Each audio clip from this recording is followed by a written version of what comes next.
अतः भक्तों के हितकारी अपना शरण विरद याद करके मुझे त्यागिए नहीं। मेरे स्वामी, गुरु, पिता, माता सब कुछ आप ही हैं। आपके चरण कमलों को छोड़कर मैं कहाँ जाऊँ? हे महाराज, आप ही विचार कर कहिए। प्रभु, आपको छोड़कर घाट में मेरा क्या काम है? हे नाथ, इस ज्ञान बुद्धि और बल से हीन बालक तथा दीन सेवक को शरण में रखिए। मैं घर की सब नीचे से नीचे सेवा करूंगा और आपके चरण कमलों को देख देख कर बहुत सागर से तर जाऊंगा। ऐसा कहकर वे श्री राम जी के चरणों में गिर पड़े और बोले, हे प्रभु, मेरी रक्षा कीजिए, रक्षा कीजिए। हे नाथ, अब यह न कहिए कि तू घर जा। तब भगवान ने अपने हृदय के माला, वस्त्र और मणि बाली पुत्र अंगद को पहनाकर बहुत प्रकार से समझाकर उनकी विदाई की। भक्त की करनी याद करके भरत जी, छोटे भाई शत्रुघ्न और लक्ष्मण जी सहित उनको पहुंचाने चले। अंगद के हृदय में थोड़ा प्रेम नहीं अर्थात बहुत है। फिर कर श्री राम जी को देखते रहते हैं और बार बार दंडवत प्रणाम करते हैं। मन में ऐसा आता है कि श्री राम जी मुझे रहने को कह दे। वे श्री राम जी के बोलने की, चलने की और देखने की तथा हंसकर मिलने की रीतों को याद कर के दुखी होते हैं।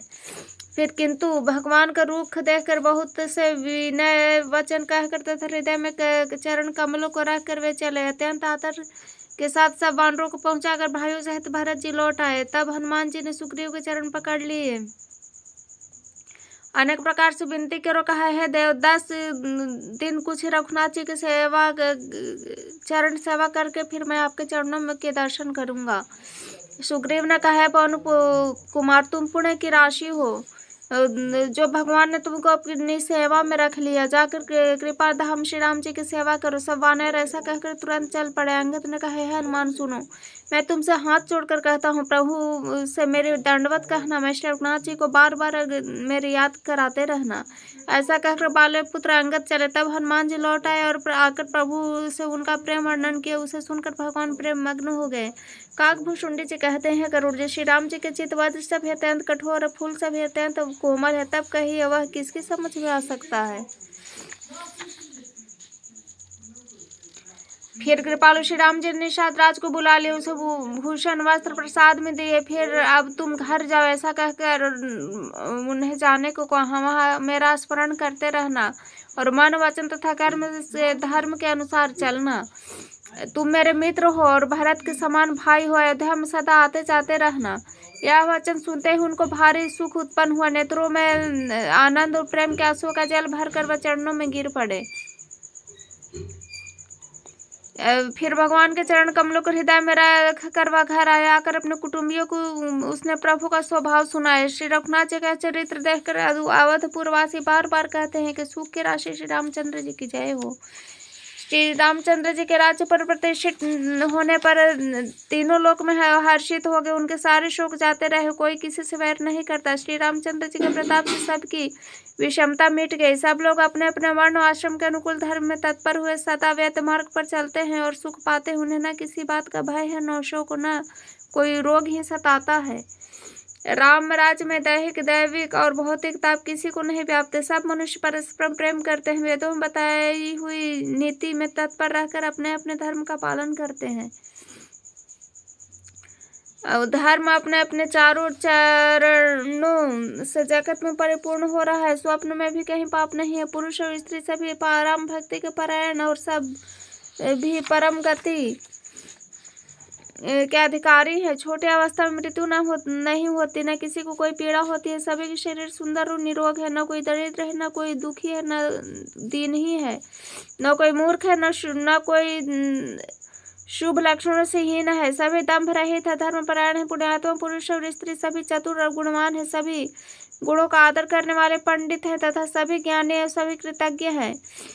कपट चतुराई किसी में नहीं है। पक्षीराज गरुड़ जी, सुनिए, श्री राम के राज्य में जड़ चेतन सारे जगत में काल कर्म स्वभाव गुण से उत्पन्न हुए दुख किसी को भी नहीं होते।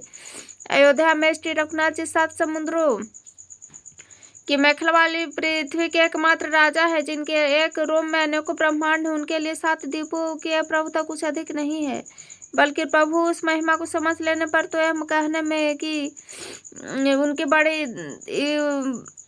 कि वे 7 समुद्रों से घिरी हुई सप्तद्वीपमयी पृथ्वी के एकमात्र सम्राट, उनकी बड़ी हीनता होगी। परंतु है गरुड़ जी, जिन्होंने वह महिमा जान ली है, वे भी फिर इस लीला में बड़े प्रेम मानते हैं,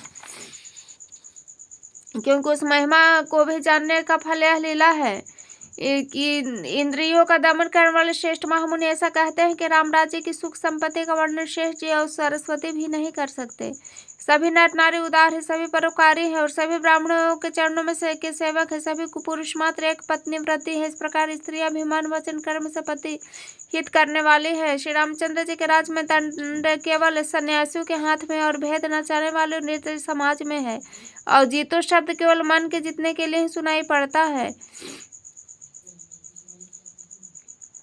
वनों में वृक्ष तब फूलते और फलते हैं, हाथी और ऋषि वैर भूलकर एक साथ रहते हैं, पक्षी और पशु सभी के स्वाभाविक वैर भुलाकर आपस में प्रेम बढ़ा लिया। पक्षी मीठी बोली बोलते हैं, भांति भांति के पशु के समूह वन में निर्भय विचरते हैं, आनंद करते हैं। शीतल मन सुगंधित पवन चलता रहता है, भौरे पुष्प का रस लेकर चलते हैं, गुंजार करते जाते हैं। बेलों और वृक्ष मांगने से ही मधु टपका देते हैं, गौ मन चाह दूध देती है, धरती सदा खेती से भरी रहती है। समस्त जगत के आत्मा भगवान को जगत का राजा जानकर पर्वतों ने अनेक प्रकार के मणियों की खाने प्रकट कर दी। समुद्र अपनी मर्यादा में रहते हुए लहरों के द्वारा किनारे पर रत्न डाल देते हैं, जिन्हें मनुष्य पा जाते हैं। सब तालाब कमलों से परिपूर्ण है, 10 दिशाओं के विभाग अत्यंत प्रसन्न है। श्री राम जी के राज्य में चंद्रमा अपनी किरणों से पृथ्वी को पूर्ण कर देते हैं, सूर्य उतना ही तपते हैं जितने की आवश्यकता होती है, मेघ मांगने से जल दे देते हैं जितना की चाहिए। प्रभु श्री राम जी ने करोड़ों अश्वमेघ यज्ञ किए, ब्राह्मणों को अनेकों दान दिए। श्री राम जी वेद मार्ग के पालने वाले, धर्म की धुरी धारण करने वाले, प्रकृति जन्य सत्व रज और तम तीनों गुणों से अतीत और भोगों में इंद्र के समान है। शोभा के खन सुशील विनम्र सीता जी सतापति के अनुकूल रहते हुए कृपा सागर श्री राम जी के प्रभुता को जानते हुए मन लगा कर उनके चरणों की सेवा करती हैं।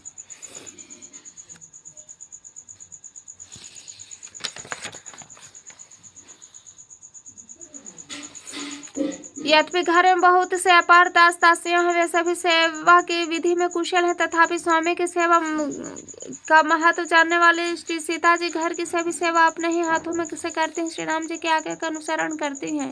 कृपा कर सागर श्री राम जी इस प्रकार से सुख मानते हैं, श्री जी वही करती हैं, क्योंकि वे सेवा की विधि को जानने वाली है। घर में कौशल्या आदि सभी सासुओं की सीता जी सेवा करते, उन्हें किसी बात के मान और वध नहीं है। शिव जी कहते हैं, उमा जगत जननी रमा ब्रह्मा आदि देवताओं से वंदित और सदा आनंदित हैं। देवता जिनका कृपा कटाक्ष चाहते हैं, परंतु उनकी ओर देखती भी नहीं, वे ही लक्ष्मी जी अपने स्वभाव को छोड़कर श्री रामचंद्र जी के चरण बिंदु में प्रीति करती है। सब भाई अनुकूल रहकर उनकी सेवा करते हैं। श्री राम जी के चरणों में उनका अत्यंत अधिक प्रीति है, वे सदा प्रभु का मुखर बिंद ही देखते रहते हैं। कृपालु श्री राम जी का कभी हमें कुछ सेवा करने को कहें। श्री रामचंद्र जी भी भाइयों पर प्रेम करते, उन्हें नाना प्रकार की नीतियां सिखलाते हैं। नगर के लोग हर्षित रहते हैं, सब प्रकार से देव दुर्लभ भोग भोगते हैं। वे दिन रात ब्रह्मा जी को मनाते रहते हैं कि श्री रघुवीर के चरणों में प्रीति चाहते हैं। सीता जी के लव और कुश 2 पुत्र उत्पन्न हुए, जिनका वेद पुराणों ने वर्णन किया है। वे दोनों विजय विख्यात नम्र गुणों के धाम है, अत्यंत सुंदर मानुष श्री हरि के प्रतिबिंब ही हो। 2 पुत्र सभी भाइयों के हुए, जो बड़े ही सुंदर गुणवान और सुशील थे, जो बौद्धिक ज्ञान वाणी इंद्रियों से परे जन्मा है तथा माया मन और गुणों के परे महेशानंद भगवान श्रेष्ठ नर लीला करते हैं। प्रातःकाल सरयू जी में स्नान करके ब्राह्मणों सज्जनों के साथ सभा में बैठते हैं, वशिष्ठ वेद और पुराणों की कथाएं करते हैं। श्री राम जी सुनते हैं तो वे सब जानते हैं। वे भाइयों के साथ लेकर भोजन करते, उन्हें देखकर सब माताएं आनंद से भर जाती हैं। भरत जी शत्रुघ्न दोनों भाई हनुमान जी सहित उपवन में जाकर वहां बैठकर श्री राम जी के गुणों की कथाएं पूछते हैं। श्री राम जी और हनुमान जी अपनी सुंदर बुद्धि से उन गुणों में गोता लगाकर उनका वर्णन करते हैं। श्री रामचंद्र जी के निर्मल गुणों को सुनकर दोनों भाई अत्यंत सुख पाते हैं और विनय करके बार बार कहलवाते हैं। सब यहाँ घर घर में पुराणों और अनेकों प्रकार के पवित्र रामचरित्र की कथा होती है। पुरुष और स्त्री सभी श्री रामचंद्र जी का गुणगान करते हैं। इस आनंद में दिन रात बीतना भी नहीं जान पड़ता। जहाँ भगवान स्वयं श्री राम जी राजा होकर विराजमान हो, सवतपुर के निवासियों के सुख संपत्ति का समुदाय वर्णन करना शेष भी नहीं जानते। नारद और आदि सनक आदि मुनीश्वर सब कौशलराज श्री राम जी के दर्शन के लिए प्रतिदिन अयोध्या आते हैं। उस देवनगर को देखकर वैराग्य भुला देते हैं। स्वर्ण और रत्नों से बने हुए अटारी, उनमें मणियों रत्नों के अनेकों रंग की सुंदर ढली हुई फर्श नगर के चारों ओर अत्यंत सुंदर परकोटा है, जिस पर सुंदर रंग बिरंगे कंगूरे बने हैं, मानो नवग्रहों ने बड़े भारी सेना बनाकर अमरावती को आकर घेर लिया हो। पृथ्वी पर अनेकों रंगों के कांचों की रगाज बनाई गई है, जिसे देखकर श्रेष्ठ मुनियों का भी मन नाच उठते हैं। उज्ज्वल महल ऊपर आकाश को चूम रहे हैं, महलों पर कलश है, वे दिव्य प्रकाश से मनुष्य सूर्य चंद्रमा प्रकाश को भी निंदा करते हैं। महलों में बहुत से मणियों से रचे हुए झरोखे सुशोभित है, घर घर में मणियों के दीपक शोभा पा रहे हैं। घरों में मणियों के दीपक शोभा दे रहे हैं। मूंगों की बनी हुई देहलियां चमक रही है, मणियों के खंभे मरकत मणियों से बनी हुई सोने की दीवारें ऐसे सुंदर मानो ब्रह्मा जी ने खास तौर से बनाई हो। महल सुंदर मनोहर विशाल, उन सुंदर स्फटिक के आंगन बने हैं, प्रत्येक द्वार पर बहुत से खरादे हुए हीरो से जड़े हुए सोने की किवाड़ है। घर घर में सुंदर चित्रशालाएं हैं, जिनमें श्री राम जी के चित्र बड़ी सुंदरता के साथ संवार कर अंकित किए हैं, जिन्हें देखकर मुनि देखते हैं तो वे उनको भी चित्त चुरा लेते हैं। सभी लोगों ने भिन्न भिन्न प्रकार के पुष्पों के वाटिकाएं यत्न करके लगा रखी, जिनमें बहुत जातियों की सुंदर और ललित लताएं सदा बसंत की तरह फूलती रहती है।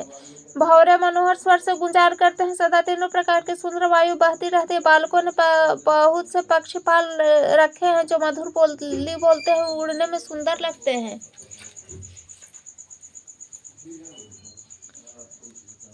मोर, हंस, सारस, कबूतर घर के ऊपर बड़ी ही शोभा पाते हैं। पक्षी मणियों की दीवारों और छतों पर जहाँ तहाँ अपनी परछाई देखकर एक दूसरे को पक्षी समझकर बहुत प्रकार से मधुर बोली बोलते हैं, नृत्य करते हैं। बालक तोता मैनों को पढ़ाते हैं, कहो राम रघुपति जगपालक, राजद्वार सब प्रकार से सुंदर है, गलियां चौराहे बाजार सभी सुंदर है। सुंदर बाजार जो वर्णन करते नहीं बनता, वहाँ वस्तुएं बिना ही मूल्य मिलती हैं। जहाँ स्वयं लक्ष्मीपति राजा हो, वहाँ की संपत्ति का वर्णन कैसे किया जाए। बजाज शराब आदि मणिक व्यापारी बैठे हुए ऐसे जान पड़ते हैं मानो अनेक कुबेर हुई। स्त्री पुरुष बच्चे बूढ़े जो भी हो, सभी सुखी सदाचारी और सुंदर है। नगर के उत्तर दिशा में सरयू बह रही है, जिसका जल निर्मल और गहरा है। मनोहर घाट बंधे हुए हैं, किनारे पर जरा भी कीचड़ नहीं है। अलग कुछ दूरी पर सुंदर घाट है, जहाँ घोड़ों और हाथियों के ठट जल पिया करते हैं। पानी भरने के लिए बहुत से जनाजे के घाट जो बड़े ही मनोहर है, जहाँ पुरुष स्नान नहीं करते। राजघाट सब प्रकार से सुंदर और श्रेष्ठ है, जहाँ चारों वर्णों के पुरुष स्नान करते हैं। सरयू जी के किनारे किनारे देवताओं के मंदिर हैं, जिनके चारों ओर सुंदर पूर्ण बगीचे हैं। नदी किनारे कहीं कहीं विरक्त और ज्ञानपरायण मुनि सन्यासी निवास करते हैं।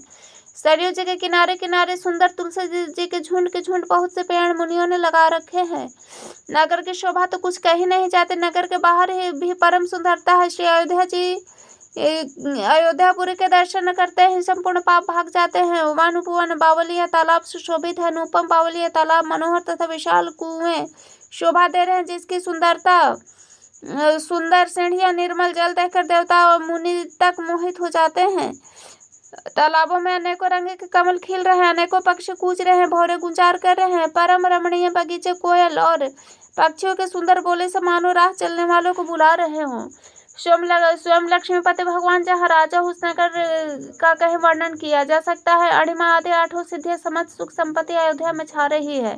लोग जहाँ तहाँ श्री रघुनाथ जी के गुण गाते हैं और बैठकर एक दूसरे को यही सीख देते हैं कि शरणागत का पालन करने वाले श्री राम जी को भजो। शोभाशील रूप और गुणों के धाम श्री रघुनाथ जी को भजो। कमल नयन और सांवले शरीर वालों को भजो। पलक जिस प्रकार नेत्रों की रक्षा करते हैं, उसी प्रकार अपने सेवकों की रक्षा करने वालों को भजो। सुंदर बाण धनुष और तरकस धारण करने वाले को भजो। संत रूपी कमल वन के खिलाने के लिए सूर्य रूप रणधीर श्री राम जी को भजो। काल रूपी भयानक सर्प के भक्षण करने वाले श्री राम रूप गरुड़ जी को भजो। निष्काम भाव से प्रणाम करते हैं ममता का नाश करने वाले श्री राम जी को भजो। लोभ मोह रूपी हरिणों के समूह के नाश करने वाले श्री राम जी की रूप की रात को भजो, कामदेव रूपी हाथी के लिए सिंह रूप तथा सेवकों को सुख देने वाले श्री राम जी को भजो। संशय शोक रूपी घने अंधकार के नाश करने वाले श्री राम रूप सूर्य को भजो। राक्षसी रूपी घने मन को जलाने वाले श्री राम रूप अग्नि को भजो। जन्म मृत्यु के भय को नाश करने वाले श्री जानकी जी सहित श्री रघुवीर को क्यों नहीं भजते। बहुत से वासनाओं रूपी मच्छरों को नाश करने वाले श्री राम रूपी हिम राशि को भजो। नित्य एक रस अजन्मा अविनाशी श्री रघुनाथ जी को भजो। मुनियों को आनंद देने वाले पृथ्वी का भार उतारने वाले तुलसीदास के उदार दयालु स्वामी श्री राम को भजो।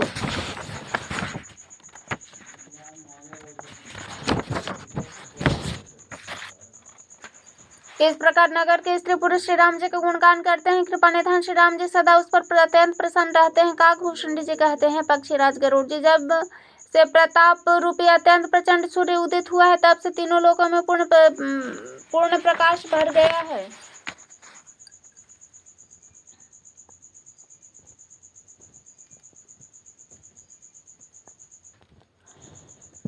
जिनको शोक होना मैं बखान करता हूँ। सर्वस्त्र प्रकाश छा जाने से पहले तो अविद्या रूपी रात्रि नष्ट हो गई। पाप रूपी उल्लू जहाँ तहाँ छिप गए। काम क्रोध रूपी कुमुद मुद गए। भांति भांति के कर्म गुण काल स्वभाव चकोर है। जो श्री राम प्रताप रूपी सूर्य के प्रकाश में कभी सुख नहीं पाते। मत्सर डाह मान मोह मद रूपी जो चोर है उनका हुनर कला किसी को भी नहीं जान पड़ता। धर्म रूपी तालाब में ज्ञान विज्ञान है अनेकों प्रकार के कमल खिल उठे। सुख संतोष वैराग और विवेक अनेकों ऊंचा के शोक रहित हो गए। श्री राम प्रताप रूपी सूर्य जिनके हृदय में सदा प्रकाश करता है जिसका वर्ण पीछे से किया गया है वे धर्म ज्ञान विज्ञान सुख संतोष वैराग विवेक बढ़ जाते हैं। और जिनका वर्णन पहले किया गया है अविद्या पाप काम क्रोध कर्म काल गुण स्वभाव आदि नाश को प्राप्त होते नष्ट हो जाते हैं। एक बार वहीं से श्री राम जी परम प्रिय हनुमान जी को साथ लेकर सुंदर उपवन देखने गए। वहां सबके वृक्ष फूले हुए नए पत्तों से युक्त थे। सुअवसर जानकर सनकादिक मुनि आए जो तेज के पुंज पर सुंदर गुण और शील से युक्त था सदा ब्रह्मानंद में लवलीन थे। देखने में तो वे बालक लगते हैं परंतु बहुत समय के हैं। मानो चारों वेद ही बालक रूप धारण किए हुए। मुनि समदर्शी भेद रहित और दिशाएं उनके वस्त्र उनके एक ही व्यसन है कि जहाँ श्री रघुनाथ जी की चरित्र कथा होती है वहां जाकर वे उसे अवश्य सुनते हैं। शिव जी कहते हैं भगवान सनकादिक मुनि वहां गए जहाँ ज्ञानी मुनि श्रेष्ठ श्री अगस्त्य जी थे। श्रेष्ठ मुनि ने श्री राम जी की बहुत से कथा के वर्णन की जो ज्ञान उत्पन्न करने में उसी प्रकार समर्थ जैसे अरणी लकड़ी से अग्नि उत्पन्न होती है। सनकादिक मुनियों को आते तक श्री रामचंद्र जी हर्षित होकर दंडवत की और स्वागत को कुशल पूछकर प्रभु ने बैठने के लिए अपना पीताम्बर बिछा दिया। फिर हनुमान जी सहित तीनों भाइयों ने दंडवत की सबसे को बड़ा सुख हुआ। मुनि श्री रघुनाथ जी क्या तुल्य छवि देखकर उसमें मग्न हो गए मन को रोक न सके। और जन्म मृत्यु के चक्र से छुड़ाने वाले श्याम शरीर कमल नयन सुंदरता के धाम श्री राम जी को टकटकी लगाए देखते ही रघे पलक नहीं मारते। प्रभु हाथ जोड़े सिर नवा रहे हैं। उनकी प्रेम विफलता दशा देकर उनकी भांति श्री रघुनाथ जी के नेत्रों में भी प्रेमाश्रुओं का जल बहने लगा। शरीर पुलकित हो गए। तदनंतर प्रभु ने हाथ पकड़कर श्रेष्ठ मुनियों को बैठाकर परम मनोहर वचन कहे। हे मुनीश्वर सुनिए, आज मैं धन्य हूँ। आपके दर्शनों से ही सारे पाप नष्ट हो जाते हैं।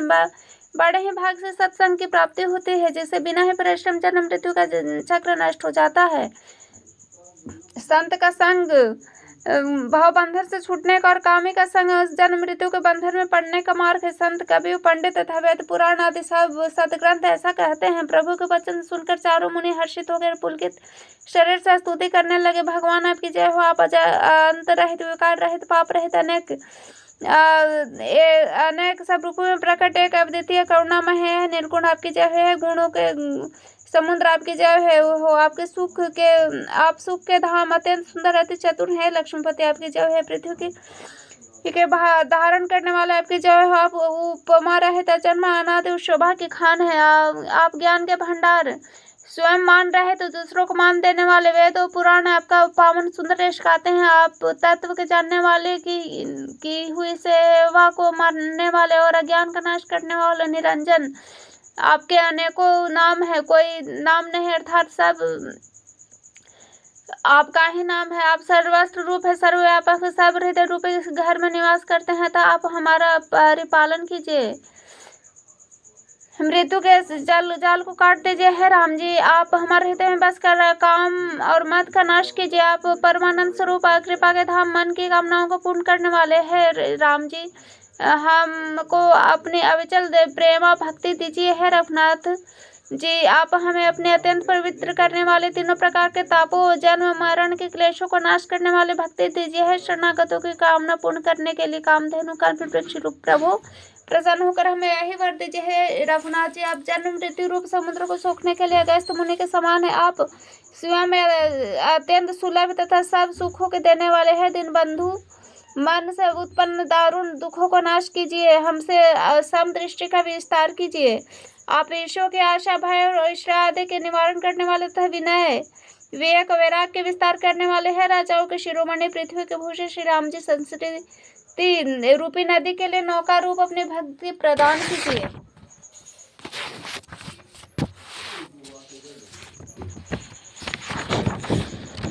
हे मुनियों के मन रूप मान सरोवर में निरंतर निवास करने वाले हंस, आपके चरण कमल ब्रह्मा जी और शिव जी द्वारा वंदित है। आप रघुकुल के केतु,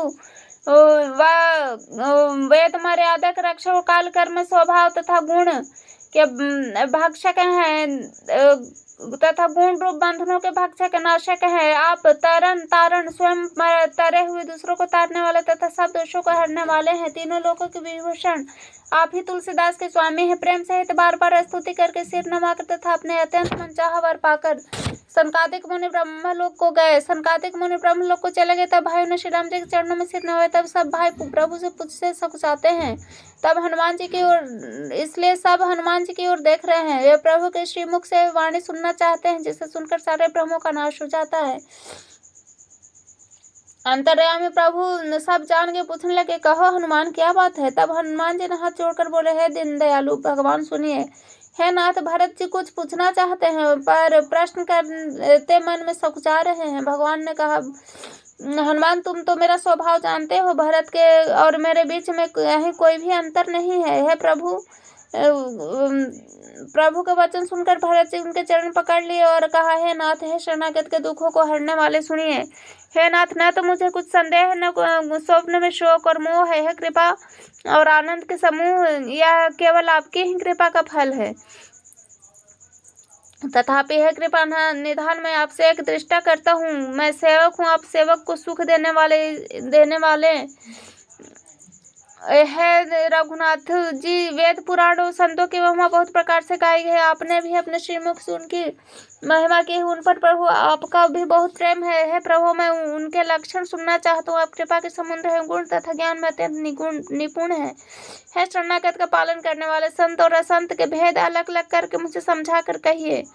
श्री राम जी ने कहा है, भाई, संतों के लक्षण गुण असंख्य जो वेद और पुराणों में प्रसिद्ध है। संत और असंतों की करनी ऐसी है जैसे कुल्हाड़ी और चंदन के आचरण होता है। भाई सुनो, कुल्हाड़ी चंदन को काटती है क्योंकि उसका स्वभाव या काम ही वृक्ष को काटना है, किंतु चंदन अपने स्वभाववश अपना गुण देकर उसे काटने वाले कुल्हाड़ी को सुगंध से सुवासित कर देता है।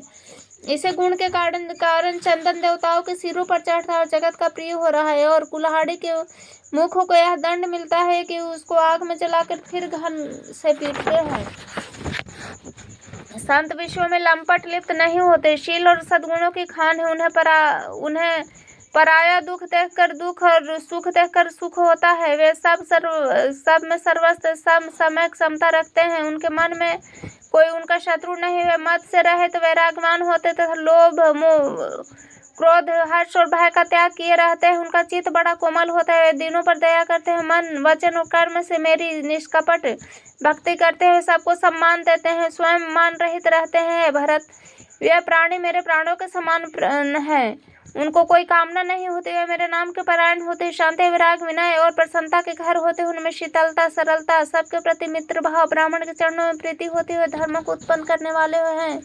तात, वे सब लक्षण जिसके हृदय में बसते हैं उनको सदा सच्चा संत जानना, जो शाम मन विग्रह दम इंद्रियों के निग्रह नियम और नीति से कभी विचलित न होते हैं, मुख से कभी कठोर वचन नहीं बोलते, जिन्हें निंदा और स्तुति दोनों समान है। मेरे चरण कमलों में जिनका ममता है, वे गुणों के धाम सुख की राशि संत जन मुझे प्राणों के समान प्रिय है। सब संतों का स्वभाव अब असंतों का स्वभाव सुनो, कभी भूलकर भी उनकी संगति नहीं करनी चाहिए। उनका संग सदा दुख देने वाला होते हुए हर हाई बुरी जाति की गाय कपिला सिद्धि और दुधार गाय को अपनी संग से नष्ट कर डालती हैं। दुष्टों के हृदय में बहुत अधिक संताप रहता है, पराई संपत्ति सुख देखकर सदा जलते रहते हैं। जहाँ कहाँ दूसरे की निंदा सुन पाते हैं, वहाँ ऐसे हर्षित होते हैं मानो रास्ते में पड़ी हुई निधि पाली हुए। वे काम क्रोध मद लोभ के परायण तथा निर्दयी कपटी कुटिल पापों के घर होते हैं। बिना ही कारण सब किसी से वैर किया करते हैं। जो भलाई करता है उसके साथ भी बुराई करते हैं।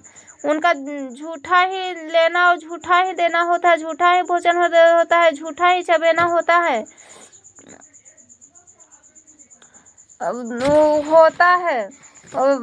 ऐसा कठोर हृदय होता है कि वह महान विषैले सांप को भी खा जाता है। वैसे भी ऊपर से मीठे वचन बोलने वाले हैं, परंतु हृदय से बड़े निर्दयी होते हैं। वे दूसरे को जिससे द्रोह करते हैं, पराई स्त्री पराई धन पराई निंदा में आसक्त रहते हैं। वे पामर पाप में मनुष्य नर शरीर धारण किए राक्षस ही हैं। लोभ उनकी ओढ़ना, लोभ ही बिछौना है, अर्थात लोभ से ही सदा घिरे हुए रहते हैं। पशुओं के समान आहार मैथुन के परायण होते हैं, उन्हें यमपुर का भय नहीं लगता है। यदि किसी की बड़ाई सुन पाते तो वे ऐसे दुख भरी सांस लेते हैं मानो उन्हें जूड़ी छा गई हो। और जब किसी की विपत्ति देखते हैं तब ऐसे सुखी होते हैं मानो जगत भर के राजा हो गए हैं। वे स्वार्थ परायण परिवार वाले को विरोधी काम लोभ के कारण लंपट अत्यंत क्रोधी होते हैं। माता पिता गुरु ब्राह्मण किसी को नहीं मानते। आप तो नष्ट हुए ही रहते हैं, साथ ही अपने संकट से दूसरों को भी नष्ट कर देते हैं। मोहवश दूसरों से द्रोह करते हैं। उन्हें न संतों का संग अच्छा लगता है, न भगवान की कथाएं सुहाती है। वे अवगुणों के समुद्र मंद बुद्धि कामी, वेदों के निंदक, जबरदस्ती पराये धन के स्वामी होते हैं। दूसरे से द्रोह तो करते ही, परंतु ब्राह्मण द्रोह विशेषता से करते। उनके हृदय में दंभ कपट भरा रहता है, परंतु वे सुंदर वेश धारण किए रहते हैं। ऐसे नीच और दुष्ट मनुष्य सतयुग में त्रेता में नहीं होते, द्वापर में थोड़े से होंगे, कलयुग में तो इनके झुंड के झुंड होंगे। है भाई, दूसरे की भलाई के समान कोई धर्म नहीं, दूसरे का दुख पहुंचाने के समान कोई नीचता नहीं है। तात समस्त पुराणों वेदों के यह निर्णय मैंने तुमसे कहा, इस बात को पंडित लोग जानते हैं। मनुष्य का शरीर धारण करके जो दूसरे का दुख पहुंचाते हैं, उनको जन्म मृत्यु के महान संकट सहने पड़ते हैं। मनुष्य मोहवश स्वार्थ परायण होकर अनेकों पाप करते हैं, इसी से उनका परलोक नष्ट हुआ करता है। हे भाई, मैं उनके लिए काल रूप हूँ, भयंकर हूँ। उनके अच्छे बुरे कर्मों का यथायोग्य फल देने वालों है। सब विचार करके जो लोग परम चतुर है, संसार के प्रवाह को दुख रूप जानकर मुझे ही भजते हैं। इसी से वे शुभ और अशुभ फल देने वाले कर्मों को त्याग कर देवता मनुष्य मुनियों के नायक मुझको भजते हैं। मैंने संतों और संतों के गुण कहे। जिन लोगों ने इन गुणों को समझ रखा है, वे जन्म मरण के चक्कर में नहीं पड़ते। हे तात सुनो, माया से रचे हुए हैं अनेक गुण और दोष से इनका कोई वास्तविक सत्ता नहीं है। गुण विवेक इसमें है कि दोनों ही नहीं देखे जाते, इन्हें देखना ही अविवेक है। भगवान के श्रीमुख से वचन सुनकर सब भाई हर्षित हो गए। प्रेम उनके हृदय में समाता नहीं। वे बार बार बड़ी विनती करते हैं। विशेषकर हनुमान जी के हृदय अपार हर्ष है।